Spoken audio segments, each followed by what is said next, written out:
Olá, eu sou Cibele Manweiler Gonçalves Casanova, você está no audiobook Flor de Ouro Malik Casanova e hoje a gente traz mais um artigo, esse para a nossa playlist de física, de estudos de física.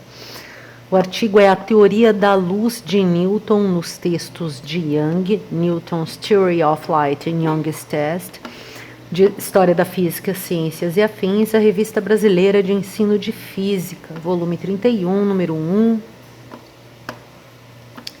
1601-2009. É do Silva, Centro Federal de Educação Tecnológica de Minas Gerais, Belo Horizonte, MG, Brasil, recebido em 21/9/2008 e aceito em 17/11/2008, publicado em 30/4/2009. Iniciando nossa leitura. A concepção de Newton sobre a luz tem sido alvo de controvérsia. Alguns autores consideram sua teoria puramente corpuscular. Outros, influenciados pelos textos de Young, defendem que ela seria uma combinação de elementos corpusculares e ondulatórios. A análise do texto desses autores, realizada no presente trabalho, permite concluir que a versão segundo a qual Newton defenderia uma teoria da luz parcialmente ondulatória seria uma construção a priori, devida em grande parte a Young, e não o contrário, ou seja, a interpretação segundo a qual Newton sustentaria uma teoria puramente corpuscular estaria em maior conformidade com seus textos originais. Palavras-chave: teoria ondulatória da luz, óptica, Newton, Young e ensino de ciências. Newton's conception of light has been a controversial matter. Some authors consider his history as a purely corpuscular one. Others, influenced by Young's test, argue that it would be a combination of corpuscular and undulation elements. The analysis of these authors' tests realized in this work allow us to conclude that the version according to which Newton argues a partially undulation theory of light would be a posteriori construction, due in large manner to Young, and not the opposite. The interpretation that Newton sustained a purely corpuscular theory would be in better conformity with their original tests.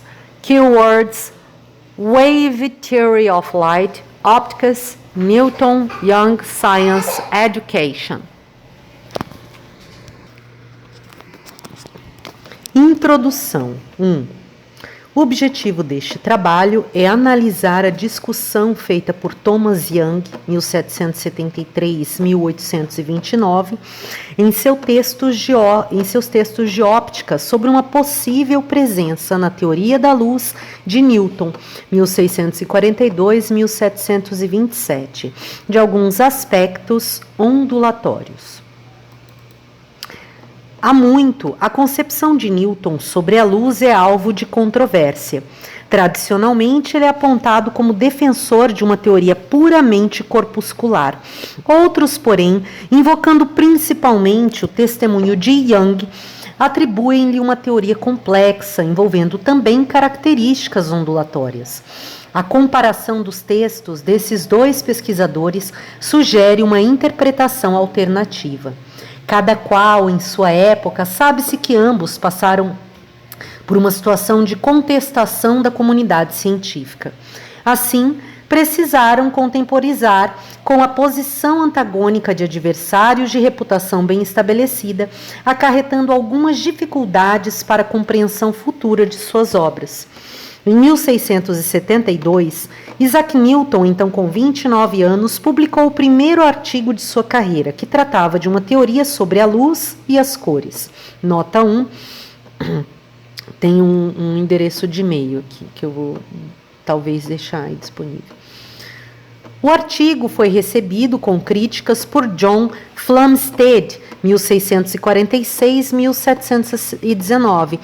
Christian Huygens, 1629-1695, e Robert Hooke, 1635 e 1703.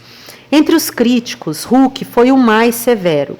Ele sustentava que a luz seria constituída por pulsos de pequena amplitude, propagando-se em um meio material, e que haveria somente duas cores básicas, o vermelho e o azul, ou seja, os extremos do espectro visível. As cores intermediárias seriam devidas a distorções causadas nesses pulsos durante as refrações. Hooke então acusou Newton de defender uma teoria corpuscular, portanto, em oposição àquela que ele partilhava, supostamente embasada em dados empíricos incontestáveis. Newton, em sua resposta, reconhece então que o movimento ondulatório seria igualmente importante em ambas, mas não da mesma forma.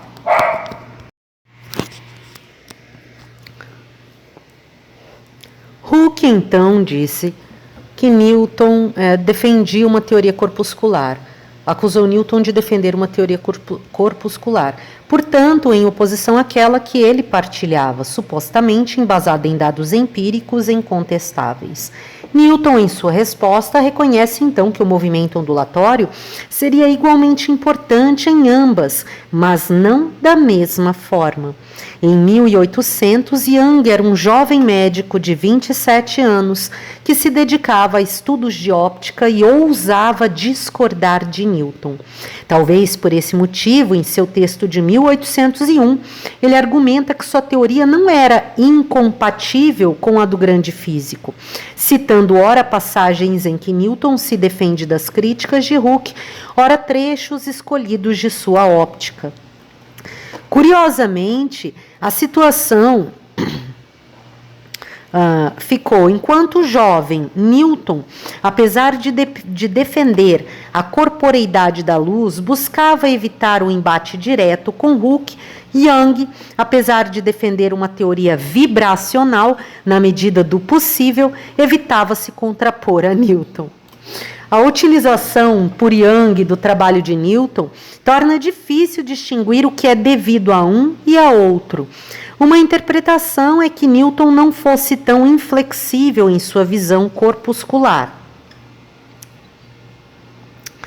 Nota bibliográfica 2. Chegando-se às vezes a lhe atribuir determinações precisas de comprimentos de onda na decomposição espectral da luz branca ou a observação de efeitos ondulatórios como os anéis de Newton em uma combinação das teorias corpuscular e ondulatória que lembraria um pouco a atual teoria quântica. Nota bibliográfica 3. Propomos demonstrar que, apesar de na época de Newton a descrição ondulatória da luz não dispensar a presença de corpúsculos para sua propagação e a descrição mecânica não eliminar a geração de ondas pelos corpúsculos, essas teorias conservaram suas especificidades e algumas passagens de Newton foram usadas de forma retórica por Young, induzindo o leitor a conclusões opostas às intenções do texto original. Para isso, vamos iniciar com os argumentos contidos nos textos de Young, principalmente a Bakerian Lecture de 1801. Nota bibliográfica 4 aqui. Notas de aula sobre filosofia natural e experimental de 1802, e nota bibliográfica 5.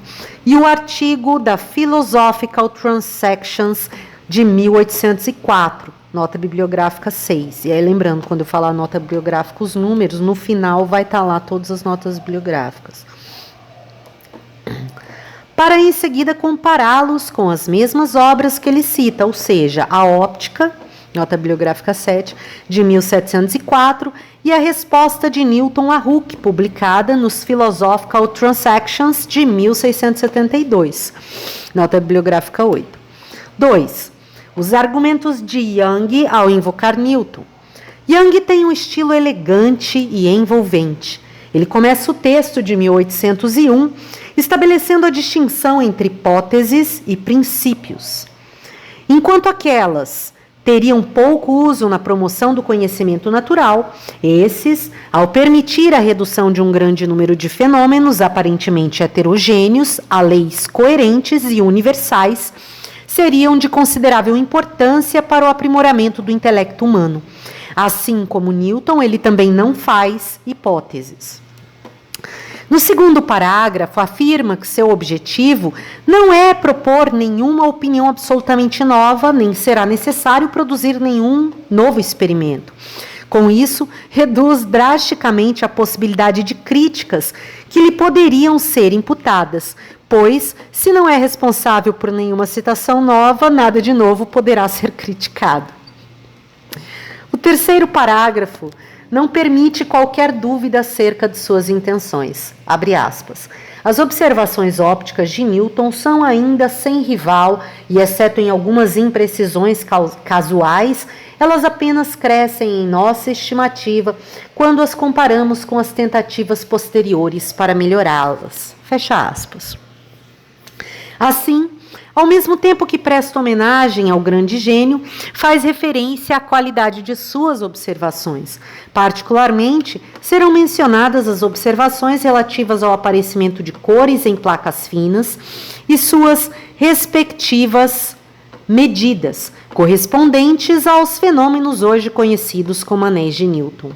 No quarto parágrafo, Young afirma que o exame cuidadoso dos diversos escritos de Newton mostrou-lhe que teria sido o próprio grande cientista o primeiro a sugerir o tipo de teoria que ora tenta defender, que suas opiniões estariam menos distantes das de Newton do que é hoje universalmente suposto, e que uma variedade de argumentos propostos que poderiam refutá-lo são encontradas em uma forma muito semelhante nos trabalhos do grande cientista. Nas sessões seguintes, Young procura demonstrar os principais pontos de coincidência entre a teoria que está propondo e algumas passagens selecionadas da obra de Newton. Young apresenta então 4 hipóteses, 9 proposições e alguns corolários. A hipótese 1 refere-se à possibilidade de existência de um éter luminífero, altamente raro e elástico, que preencheria o universo. Esse éter seria suscetível de propagar vibrações produzidas pelos corpúsculos de luz, comunicando calor aos corpos e etc. Uma teoria ondulatória, na forma como se concebia naquela época, não poderia prescindir de um meio de propagação. Portanto, é necessário aduzir argumentos que sustentem pelo menos a possibilidade de sua existência. Para isso, ele cita a. Um trecho da resposta a Hooke, de 1672, em que Newton afirma serem as vibrações do éter igualmente úteis nas teorias de ambos. B. Outro, de 1675, em que reafirma o éter. C. A questão 18 da óptica,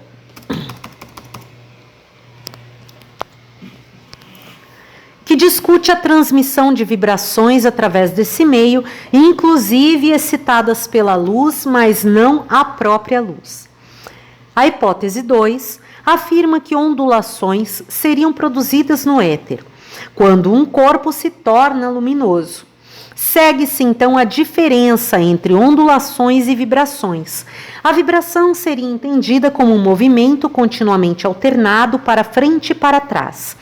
A ondulação seria transmitida através de diferentes partes do meio, sem qualquer tendência de cada partícula para continuar o seu movimento. Percebe-se aqui certa afinidade com a teoria de Huygens, de propagação de pulso, sem oscilar, de um corpúsculo a outro. Quanto às passagens de Newton, Young repete a possibilidade de excitação de criação de ondas a partir do choque de partículas de luz propostas por Newton na publicação de 1675. E, novamente, as questões 17 e 18 da óptica, em particular, ao transcrever parte da questão 18, que trata da transmissão de calor no éter por meio de vibrações excitadas pela luz, Young omite qualquer referência ao calor, deixando ao leitor a possibilidade de supor que se tratasse da própria luz. Hipótese 3. Trata da sensação de diferentes cores, como uma consequência de diferentes frequências de vibração excitadas na retina pela luz. Esse é um ponto importante, pois uma leitura apressada da obra de Newton poderia confundir o mecanismo de percepção da luz na retina e de transmissão das vibrações geradas, abre aspas, através das fibras do nervo óptico até o cérebro, fecha aspas, com o mecanismo de transmissão da luz propriamente dita. Aí aparecem citações do texto de 1672 e das questões 13, 14 e 16 da óptica. Essas questões repetem parte das explicações fornecidas na análise do axioma 7º, livro 1, parte 1 da óptica, que contém inclusive um esquema do olho humano e da trajetória dos raios luminosos incidindo na pupila e sendo convergidos pelo cristalino sobre a retina. Entretanto, ao comparar a natureza da luz e a natureza das excitações produzidas no organismo humano pela luz, mais uma vez, Young não cita a diferença entre elas.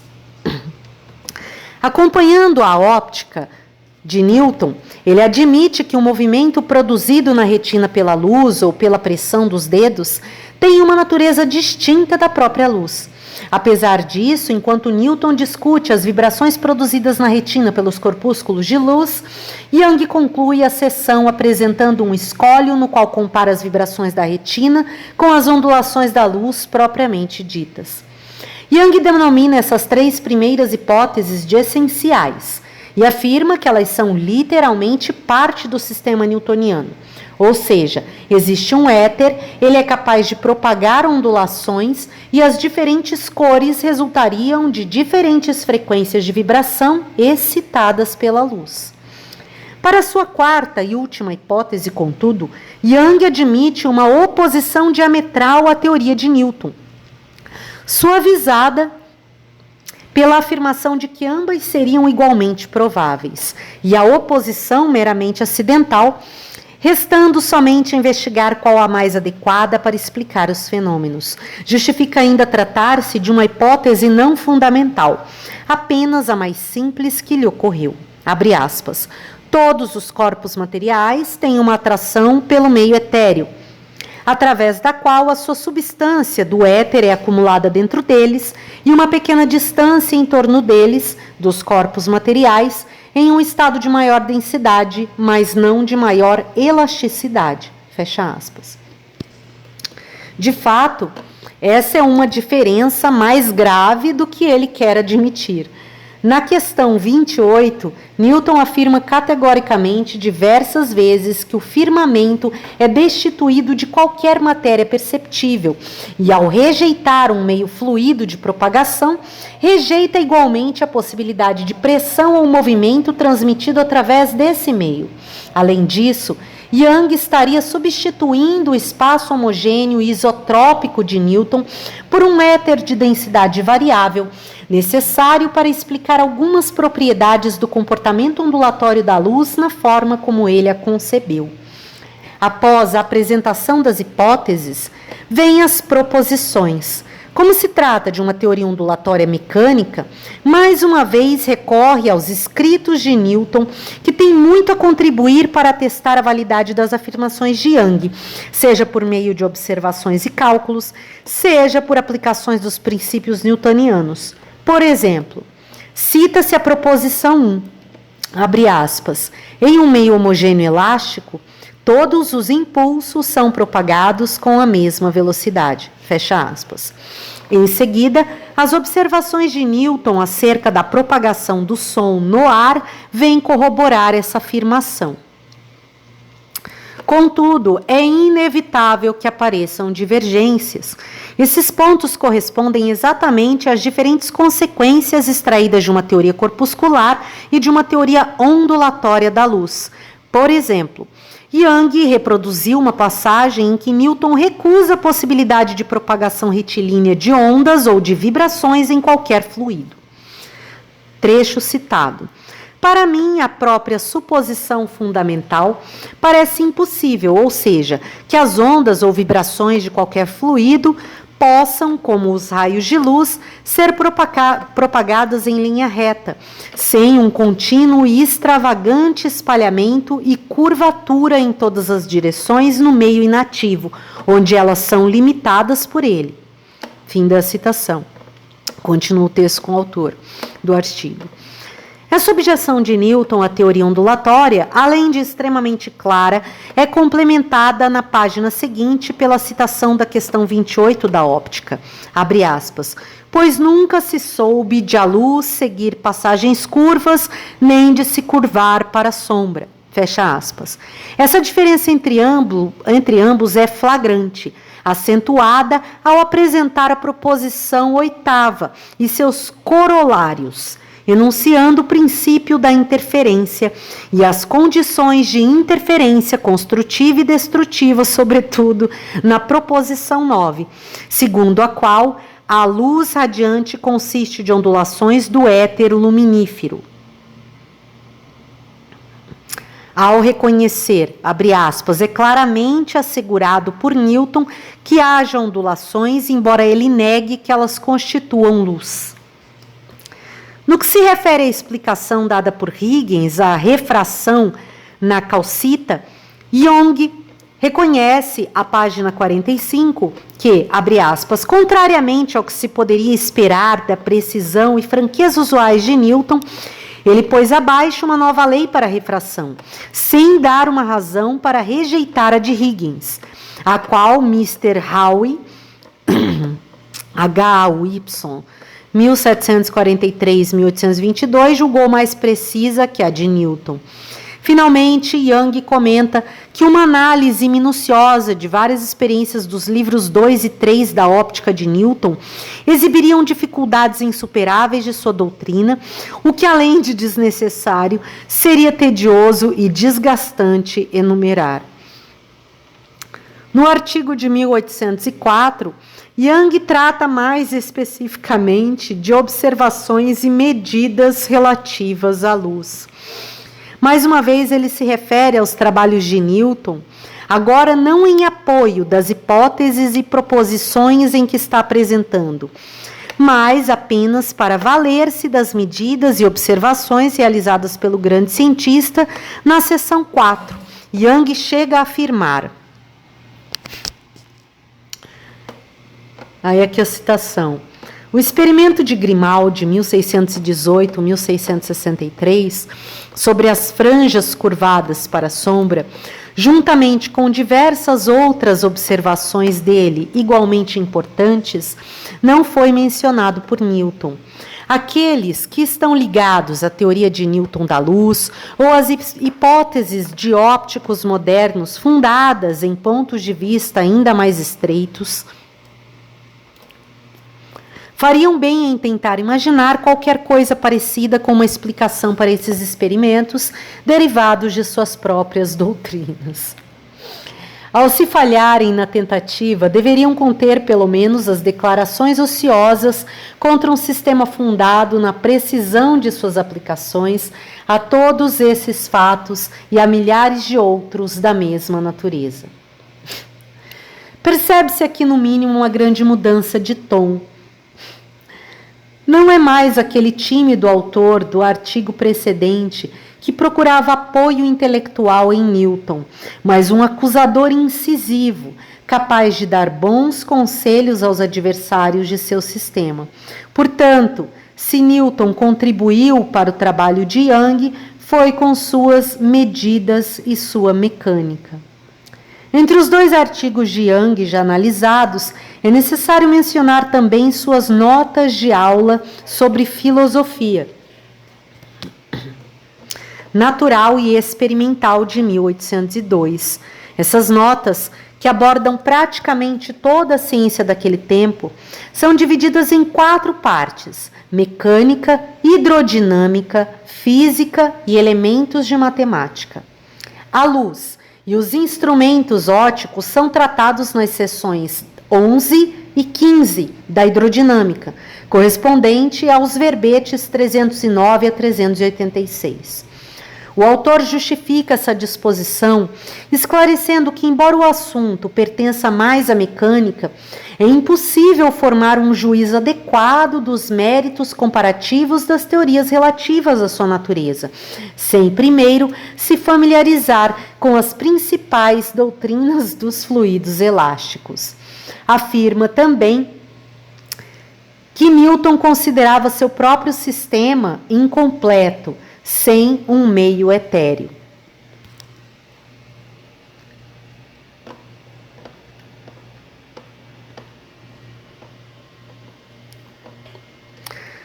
Dos textos de Young estudados neste trabalho, as notas podem ser consideradas as que mais contribuíram para semear confusão a respeito da posição de Newton. A natureza da luz é discutida nos verbetes 378 a 386, em 2 páginas. Young inicia afirmando que, desde o tempo de Empédocles e Aristóteles, os filósofos têm se dividido a respeito da natureza da luz.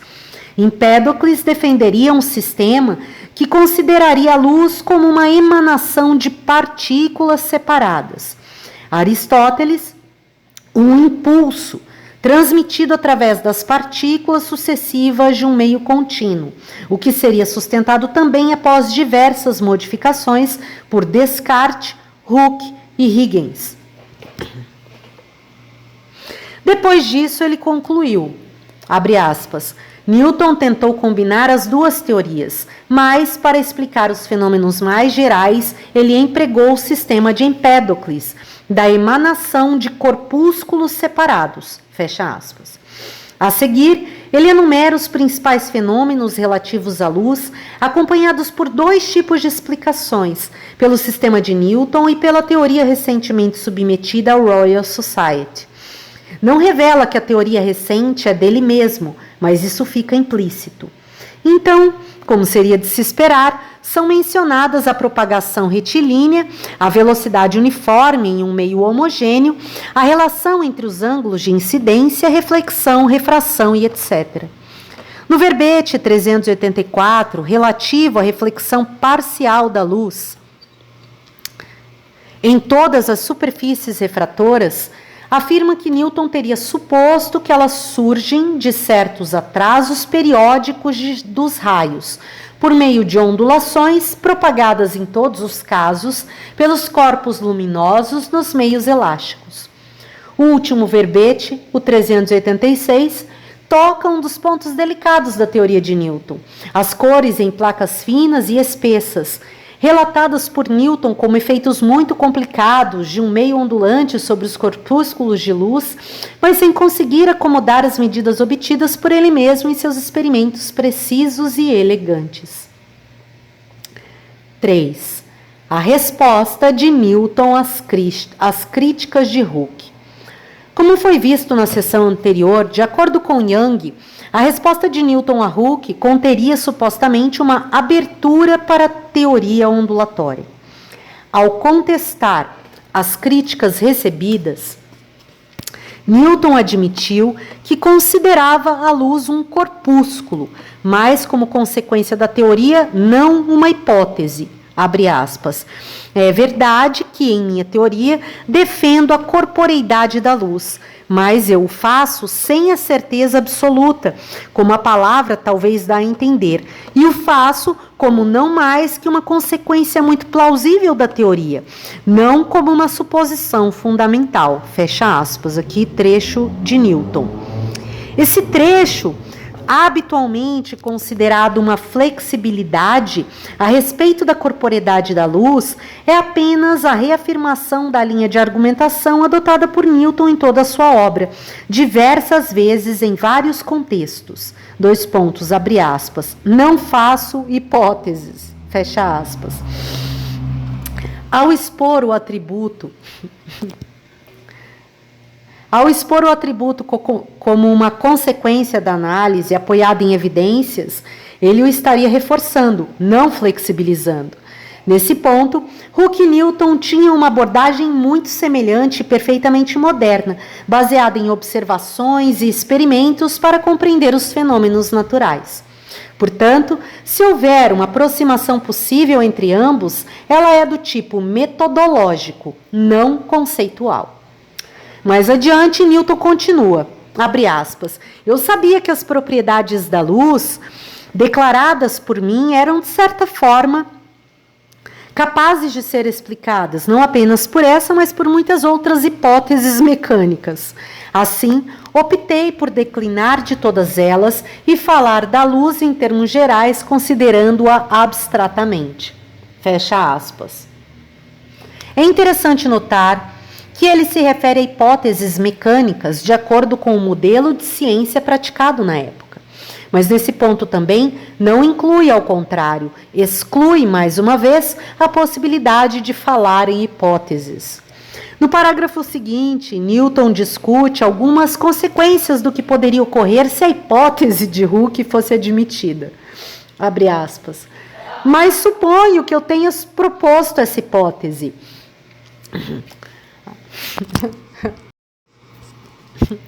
No parágrafo seguinte, Newton discute algumas consequências do que poderia ocorrer se a hipótese de Hooke fosse admitida. Abre aspas. Mas suponho que eu tenha proposto essa hipótese, vírgula, aí 3 pontinhos, pula um trecho do texto, continua. Ela teria uma afinidade muito maior com a própria hipótese dele do que ele parece consciente.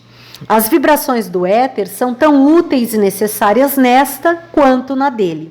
Assim, admitindo que os raios de luz sejam corpos pequenos, emitidos em todas as direções pelas substâncias brilhantes.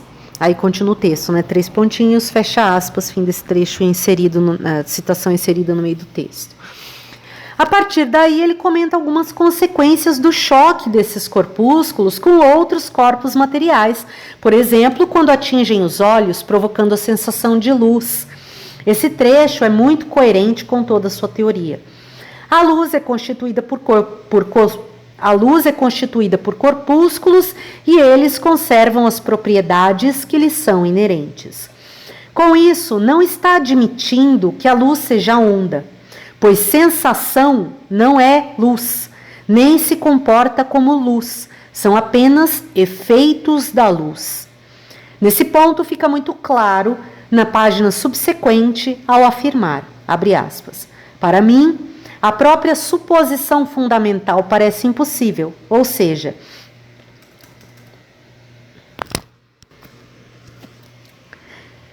que as ondas ou vibrações de qualquer fluido possam, como os raios de luz, ser propagadas em linha reta, sem um contínuo e extravagante espalhamento e curvatura em todas as direções, no meio inativo, onde elas são limitadas por ele, fecha aspas. Portanto, para Newton, a luz é constituída de corpúsculos que eventualmente podem gerar ondas, da mesma forma que uma pedra que cai no lago, mas a pedra permanece pedra e as ondas na água são outra coisa. Esses argumentos são repetidos na Óptica, publicada em 1704, principalmente nas questões, que são usadas para refutar a possibilidade de a luz ser uma onda, não o contrário. 4. A Óptica de Newton. A Óptica é constituída por 3 livros. O livro 1 trata essencialmente da decomposição da luz branca nas cores do espectro ao atravessar um prisma. Ele se divide em 2 partes, contendo definições, axiomas e proposições. O primeiro parágrafo da obra é uma declaração de objetivo, abre aspas. Meu objetivo neste livro não é explicar as propriedades da luz por hipóteses, mas propô-las e prová-las pelo raciocínio e por experiências, fecha aspas. Mais uma vez, reaparece a afirmação de que ele não faz hipóteses ou suposições. Não, isso não é uma flexibilização, mas um ponto de partida metodológico. O livro 2 trata das cores produzidas por reflexões ou refrações em corpos transparentes, delgados ou espessos, os anéis de Newton. Ele é composto por 4 partes. A parte 1 apresenta somente observações. A parte 2, comentários sobre as observações precedentes. A parte 3, proposições relacionando os fenômenos das lâminas transparentes com os de outros corpos naturais. E a 4, outras observações. As explicações do livro 2 baseiam-se nas propriedades dos corpúsculos de luz e suas interações com o meio. Indiscutivelmente, as dificuldades são maiores. O próprio autor adverte que se abstivera de tratar dessas cores no livro anterior por serem mais difíceis de considerar, além de não serem necessárias para estabelecer as propriedades ali discutidas. Aqui, para explicar o aparecimento dos anéis, ele é forçado a discutir explicitamente a reflexão e a refração. Para isso, afirma que a reflexão não é causada pelo choque direto da luz com as partes sólidas ou impenetráveis dos corpos, o que seria mais propício a causar a extinção dos raios. Proposição 8, parte 3. A reflexão e a refração seriam ambas devidas à mesma força, variando segundo as circunstâncias. Isso está em proposição 9. Então, ele introduz uma hipótese ad hoc, a de existência de 2 tipos de estados transitórios dos raios de luz, na proposição 12, definidos à frente como de fácil reflexão e de fácil transmissão, afirmando que os raios serão refletidos pelas superfícies dos corpos transparentes se estiverem em estado de fácil reflexão, serão refratados se estiverem em estados de fácil transmissão, conforme proposição 13. E que tipo de ação seria essa, capaz de interagir com os raios? Entra em cena uma complexa explicação. Os raios de luz, ao se chocarem com a superfície de um corpo, induzem vibrações que se propagam nesse meio com uma velocidade superior ao do próprio raio, luz, e com as quais as partículas de luz interagem. O livro 2 contém ainda algumas passagens curiosas. De toda a obra, provavelmente essa é a mais propícia a despertar polêmica. Na parte 1, observações 4 e 6, comparando a largura dos anéis coloridos com a distância a que os anéis estavam das superfícies refratoras e as inclinações dos raios, deduziu a espessura do ar necessária para produzir esses anéis. Na parte 3, proposição 18, após definir os estados de fácil reflexão e de fácil refração, interpreta essa espessura como o comprimento dos intervalos de fácil reflexão e fácil refração. Indubitavelmente, nesse ponto, ele foi capaz de determinar uma periodicidade para os raios luminosos que nos dias de hoje é associada ao comprimento de onda da luz. Em sua obra, Newton não se referiu a comprimento de onda e se recusou veementemente a considerar a luz como uma onda. Ele calculou com muito sucesso a distância necessária para a inversão entre 2 estados dos corpúsculos de luz, mas sem considerá-los uma onda. Dessa forma, ironicamente, Newton, um ardoroso defensor da teoria ondulatória da luz, projetou um belíssimo experimento e realizou medidas de grande precisão que seriam úteis mais tarde para sustentar o ponto de vista que procurava rejeitar. Dessa forma, é lícito reconhecer que ele contribuiu para o estabelecimento da teoria ondulatória, bem como todos os pesquisadores idôneos que trabalharam nessa questão, seja com suas observações e medidas, seja com seus argumentos e contra-argumentos. Todavia, atribuir-lhe tal a interpretação a posteriori seria anacronismo. O livro 3 trata das inflexões, difrações, e contém apenas uma parte, ao fim da qual se lê, abre aspas, Como não terminei essa parte do meu projeto, concluirei propondo apenas algumas questões, na expectativa de que uma pesquisa adicional seja feita por outros. Fecha aspas. Seguem-se, então, 31 questões, geralmente iniciadas por uma negativa, mas com o intuito de fazer suposições, levantar possibilidades a serem investigadas, do que fazer afirmações categóricas. Essas questões podem ser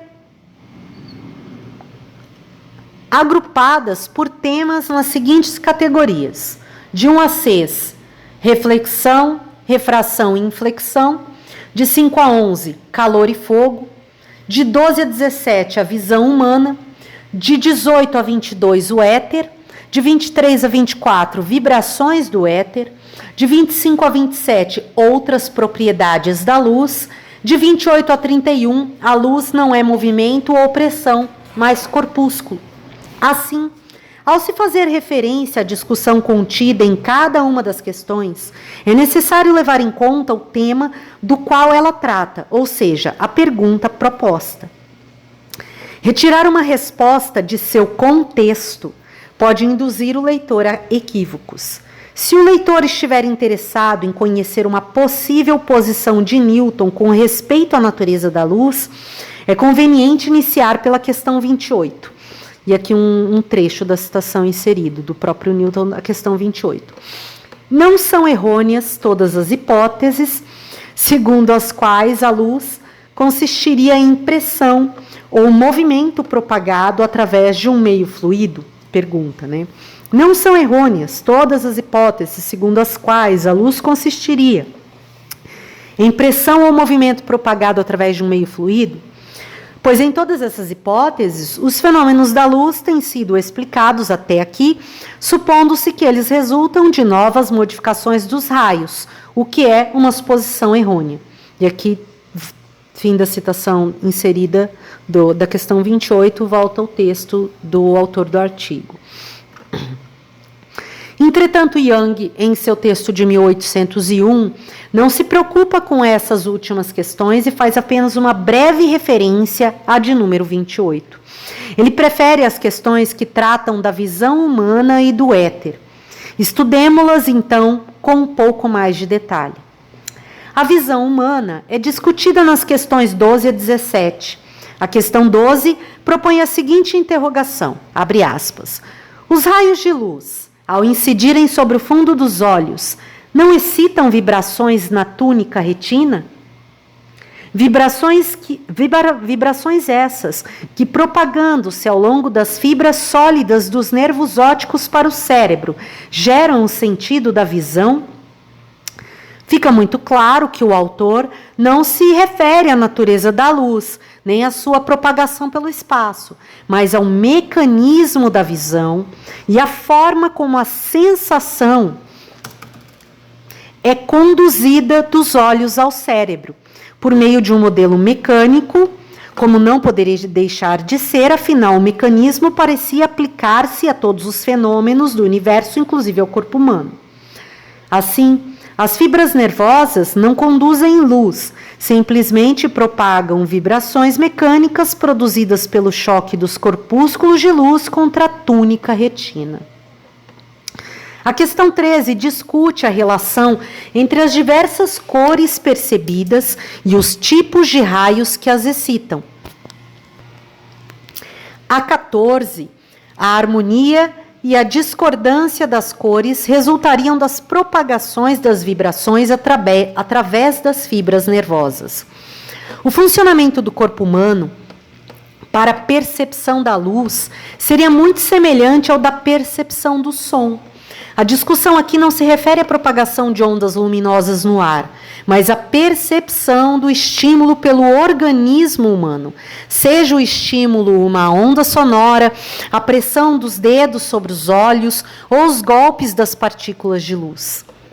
A questão 16 enfatiza ainda mais o modelo mecânico, como no seguinte trecho citado por Young. E aqui uma introdução do trecho.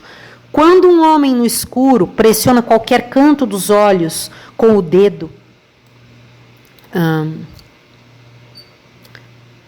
e move o olho em direção oposta ao dedo, vê um círculo de cores como as da pena da cauda de um pavão. Aí ele, aqui entre parênteses, um trecho que ele pula e continua.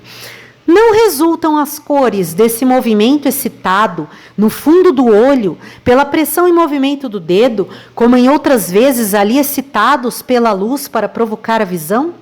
Pergunta. Aí volta aqui o texto do autor do artigo. Entretanto, há uma discussão importante no fim dessa questão 16, que apesar de não aparecer no texto de Yang, parece tê-lo inspirado. 2 pontos, mais uma citação aqui do texto do Yang. E quando uma brasa, movida rapidamente até formar a circunferência de um círculo, faz a circunferência completa aparecer como um círculo de fogo, não é porque os movimentos excitados no fundo dos olhos pelos raios de luz são de natureza duradoura e continuam até que a brasa, girando, retorne ao seu lugar anterior?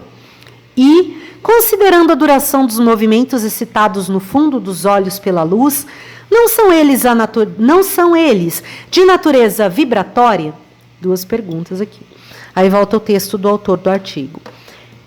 Essa afirmação da natureza vibratória dos movimentos na retina é sucedida na questão 17.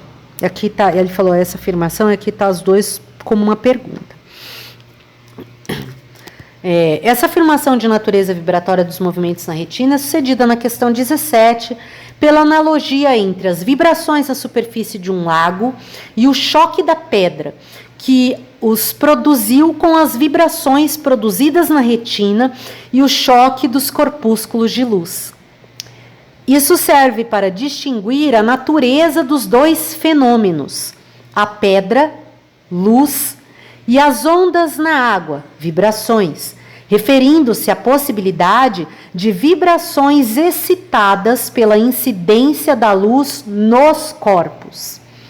Yang distingue as vibrações na retina das ondulações discutidas em sua hipótese 2, mas deixa o texto de Newton justaposto ao seu.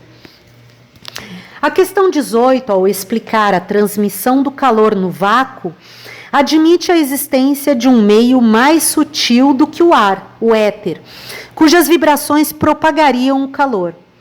Como esse meio penetra todos os corpos, a luz forçosamente é obrigada a atravessá-lo durante a sua trajetória e interagir com ele. Essa interação é discutida nas questões seguintes, mas a luz permanece luz e o calor permanece calor. A seguir, são tratadas outras propriedades da luz, como na questão 26. Abre aspas. Não tem os raios de luz vários lados dotados de várias propriedades originais? Fecha aspas. O conceito de lados, uma propriedade das partículas de luz, é introduzido para explicar a dupla refração observada no cristal da Islândia. As questões 28 a 31 tratam da natureza da luz. Diferentemente das anteriores, que geralmente se restringiam a algumas linhas, cada uma dessas ocupa algumas páginas. Isso indica a importância do tema para o autor. Assim, há perguntas curtas e objetivas nas quais já se encontra embutida uma resposta, seguem-se arrazoados de argumentos e observações para sustentar a posição assumida. A já aludida questão 28, acerca da hipótese ser uma pressão ou movimento propagado através de um fluido, é acompanhada de uma discussão que parece refutar essa possibilidade, corroborando a resposta embutida na pergunta. Por esse início, infere-se o restante da discussão. Ele contesta que a luz seja uma onda, pelo fato de não se curvar para a sombra diante de obstáculos, de se propagar a todas as distâncias, o que exigiria uma força infinita, de se propagar em linha reta, etc. Em seguida, expõe alguns motivos pelos quais não pode admitir a explicação de Huygens para a refração extraordinária do cristal da Islândia. O movimento regular e duradouro dos planetas leva-o a descartar a ideia de um fluido denso entre eles, pois abre aspas, o firmamento é destituído de qualquer resistência perceptível e, por consequência, de qualquer matéria perceptível, fecha aspas. Sem um meio para propagar a pressão ou o movimento, ele conclui que a luz fica automaticamente rejeitada como pressão ou movimento. Se não for uma pressão ou movimento, o que será a luz? Esse é o tema da questão 29. Abre aspas. Os raios de luz não são corpos minúsculos emitidos pelas substâncias que brilham? Segue-se então 2 páginas para corroborar essa explicação. Se a luz for uma espécie de matéria, deverá então poder combinar-se com as outras espécies. Esse é o tema da questão 30. Abre aspas. Não são os corpos pesados e a luz convertíveis um no outro, e não podem os corpos dever grande parte de sua atividade às partículas de luz que entram em sua composição? Fecha aspas. Finalmente, se a luz for matéria, abre aspas, porque a natureza é muito consoante e conforme a si mesma, fecha aspas, deve aplicar-se a ela a mesma regularidade observada no restante dos corpos. 2 pontos, e aqui insere um trecho da questão 31, está inserido aqui. Questão 31. Não tem, tudo ele pergunta pela negação, né? Curioso essa forma de elaboração dele. Não tem as partículas, não tem as pequenas partículas dos corpos certos poderes, virtudes ou forças por meio das quais elas agem à distância, não apenas sobre os raios de luz, refletindo-os, refratando-os ou inflectindo-os, mas também umas sobre as outras, produzindo grande parte dos fenômenos da natureza? A resposta à questão 31, voltando aqui o texto do autor, a resposta à questão 31 é desenvolvida em cerca de 20 páginas, não deixando dúvidas quanto à posição do autor. 5. Discussão. O estado da óptica, entre o fim do século XVII e o início do XIX, é comumente visto como um conflito entre as teorias corpuscular e ondulatória da luz, habitualmente associadas a Newton e Huygens, respectivamente. De acordo com Shapiro, entretanto, a teoria de Huygens nunca foi uma rival séria para a de Newton. Em 1700, apenas uma década após a publicação do Tratado da Luz, ela já estaria quase totalmente ignorada e somente voltaria a adquirir relevância no início do século XIX. Durante o século XVIII, teria sido alvo de apenas um estudo de maior profundidade. O de Antoni Parente, 1666-1716, mas para rejeitá-lo. Nesse século, aparece o trabalho de Euler, 1707 a 1783, uma teoria da luz baseada na propagação de ondas em meios elásticos, porém inspirado mais no livro 2 dos Principia do que no trabalho de Huygens, ao qual não faz referência. Além disso, os modelos corpusculares da luz, divulgados ao longo do século XVIII, não coincidem inteiramente com a teoria original. Alguns conceitos, como os estados de fácil transmissão e de fácil reflexão da luz, foram ignorados ou tratados superficialmente, enquanto outros conceitos, como aqueles relativos à materialidade da luz e da ação de forças das superfícies sobre os raios de luz, foram desenvolvidos ou modificados.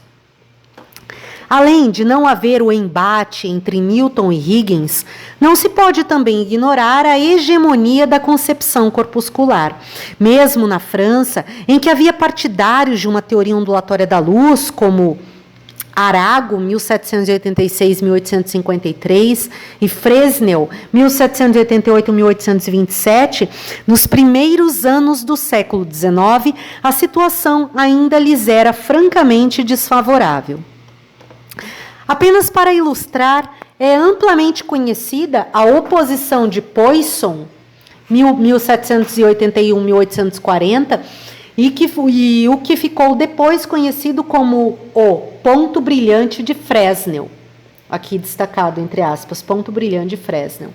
Outro exemplo seria o Reino Português, incluindo o Brasil Colônia, em cujas universidades e colégios, até meados do século XVIII, as concepções ensinadas seriam, salvo raras exceções, as peripatéticas.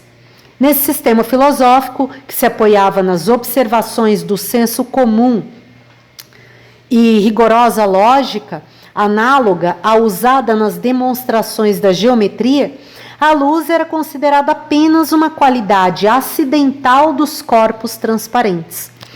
Somente a partir da Reforma Pombalina de 1772 seriam introduzidas as teorias modernas da luz, mas com predominância da teoria newtoniana. Portanto, nessa época, a defesa de uma teoria ondulatória da luz deveria encontrar forte contestação. Entre esses autores havia Thomas Young, um jovem médico britânico que aparentemente se atrevia a desafiar um modelo de explicação proposto pelo grande físico Isaac Newton. Por outro lado, o peso da autoridade ficaria a seu favor e não contra ele. Se fosse possível demonstrar que a restrição de a luz não ser também uma onda estivesse ausente da versão original de Newton, consistindo em uma alteração devida a seus leitores e seguidores construída ao longo do tempo. Assim, em seus trabalhos de óptica, Young faz referências a longas citações das obras de Newton, pretendendo corroborar esse ponto de vista.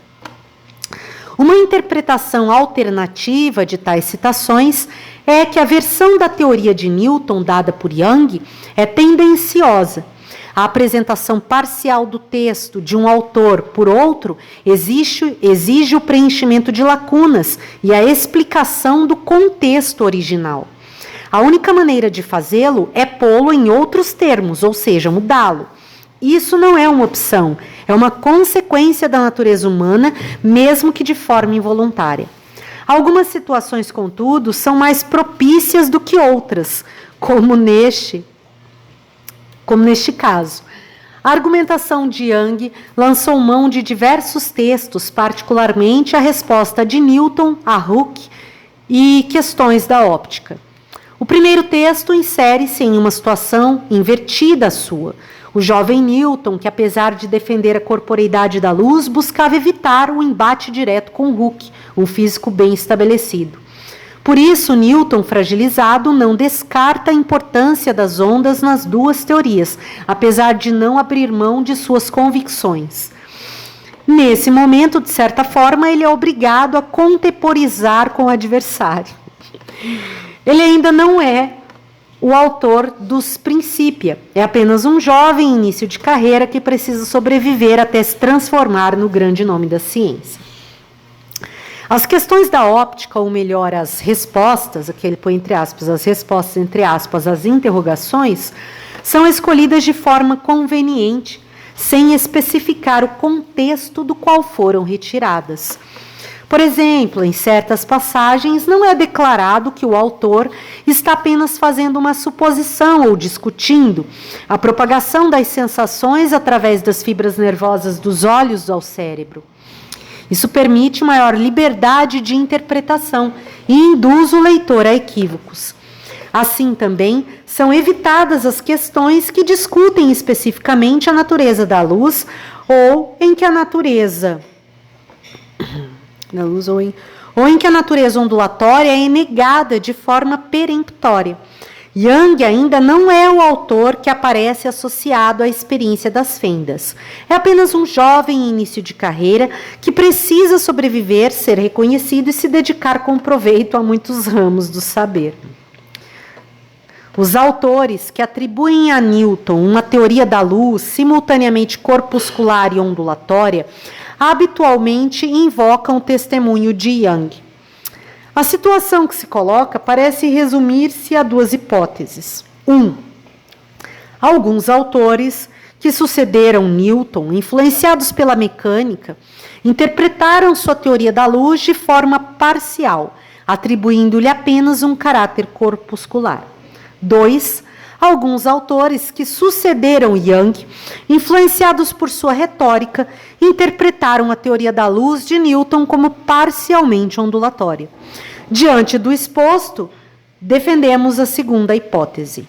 6. Conclusão.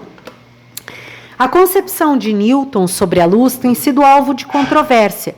Tradicionalmente, ele é apontado como defensor de uma teoria puramente corpuscular, em oposição a seus contemporâneos Hooke e Huygens, que defenderiam uma teoria puramente ondulatória.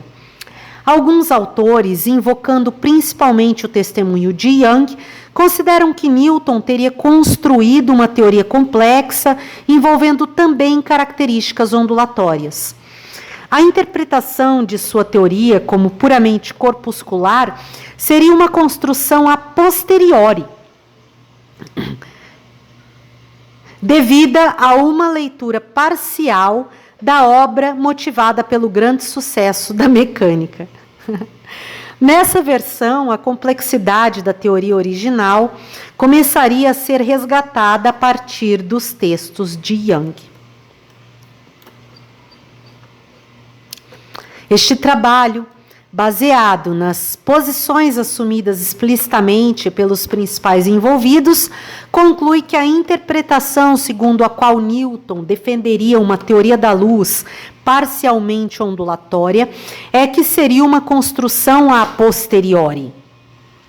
Conclui que a interpretação segundo a qual Newton defenderia uma teoria da luz parcialmente ondulatória é que seria uma construção a posteriori, devido em grande parte à retórica de Young, movido pela necessidade de invocar o apoio de um grande físico em defesa de sua teoria incipiente. O sucesso obtido, entretanto, não desmerece o grande talento de Young, esse pesquisador multidisciplinar. Antes, e pelo contrário, vem confirmar suas habilidades em outras áreas do conhecimento e a sua capacidade em coordená-las em defesa de sua tese. Referências bibliográficas.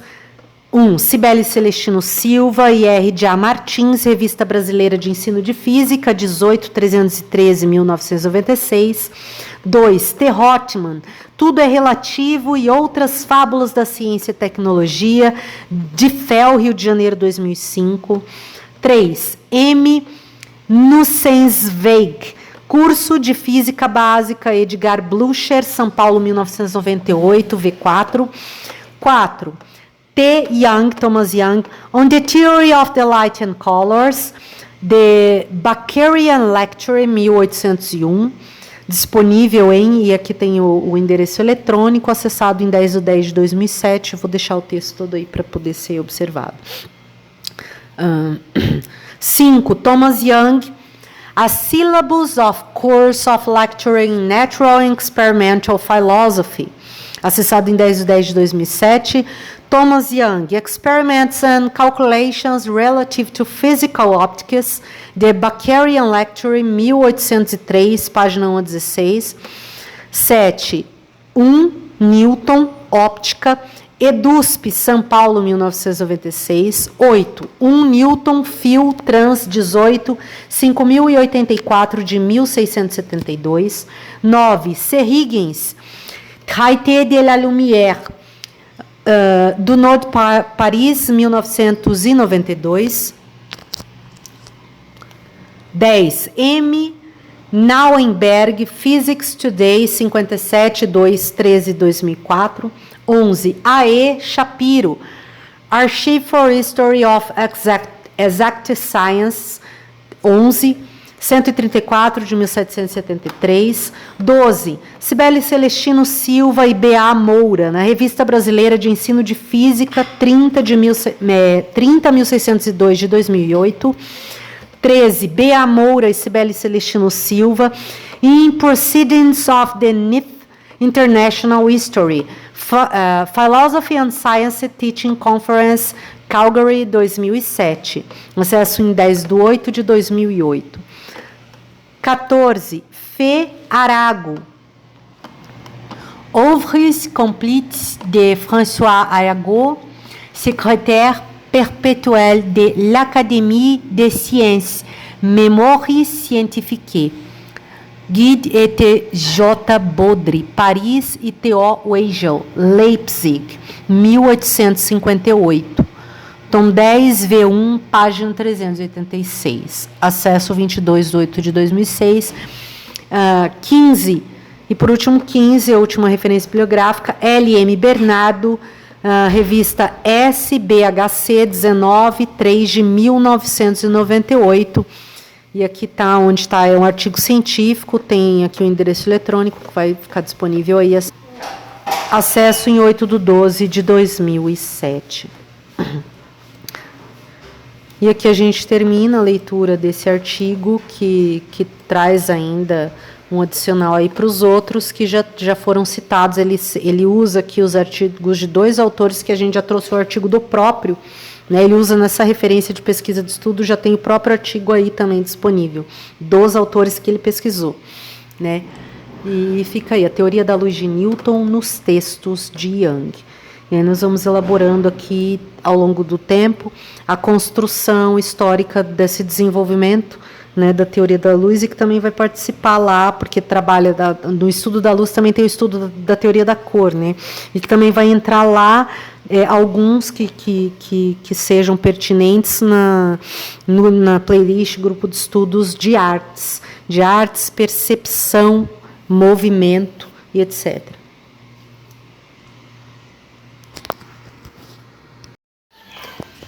Só um adendo aqui, da importância de ver esses esclarecimentos, essa abordagem, né, que eles vão tentando esclarecer, e a gente vê isso principalmente lá nos textos da Cibele Celestino Silva e do Martins, que ele também usa aí como referência, esclarecer dessa questão da importância de ter um discernimento na questão da contextualização, né, de certas atividades ali dentro desse campo, né, porque, por exemplo, quando você entra em questão da teoria ondulatória, né, que vai entrar lá nos termos de física quântica, em muitos textos de Newton, alguns autores olham ele com uma cara bastante materialista, entre aspas, né, no sentido, porque o seu primeiro desenvolvimento materialista, no sentido de que o primeiro desenvolvimento de busca era dentro dos termos da mecânica ali.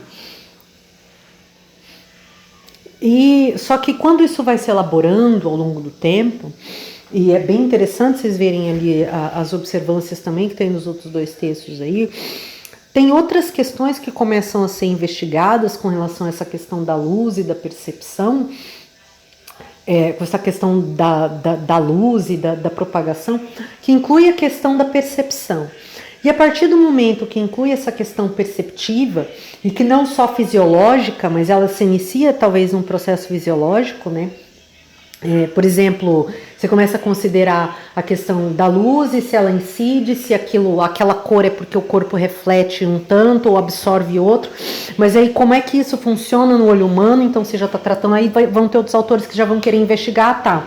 Mas então por que tem, por exemplo, uma pessoa com daltonismo, por exemplo, que só enxerga 2 cores? Aí isso está na questão do processo perceptivo. Daí eles vão estudar a questão do processo perceptivo fisiológico. Mas eles vão entrando nesse campo de questões perceptivas, e hoje a gente já tem gente investigando questões, inserindo, por exemplo, consciência, né? Cientistas que questionam, então, tipo assim, se a consciência, ela seria uma coisa só física, ou ela também tem um caráter não tão material assim, né? Então isso já vai tomando outras instâncias, vamos pôr, investigativas, né? E o que é interessante trazer esses textos é que a gente vê da necessidade de, em muitas coisas, a gente saber contextualizar as descobertas em cada período. Isso implica também em saber o que se tinha de referência naquele período para poder se desenvolver uma ideia, né? E ver quais são as novas opções, muitas coisas que já foram descobertas, que tinham espaços vagos e que depois foram preenchidos, outras que foram refutadas, né? Para poder ter um parecer mais adequado dessas questões.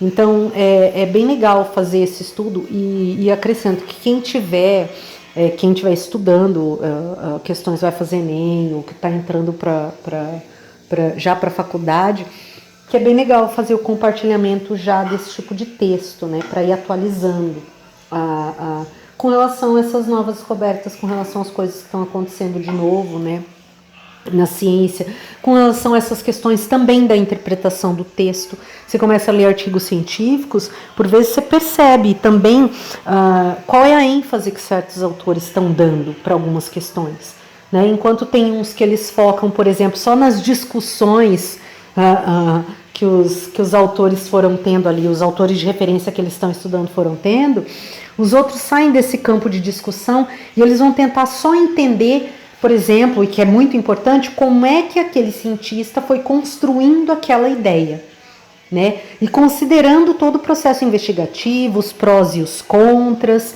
a abertura que ele se dá, os enfrentamentos que ele tem, o quanto ele também está proposto a compartilhar a sua ideia, até de que forma, até que ponto, considerando as situações de enfrentamento da época e etc. Então isso é muito válido também para quem é estudante e para quem vem a ser um pesquisador, já ter meio que uma pré-referência, digamos assim, né, com relação a um caminho que venha percorrer nesse sentido. Então fica aí esse adendo e até a próxima leitura.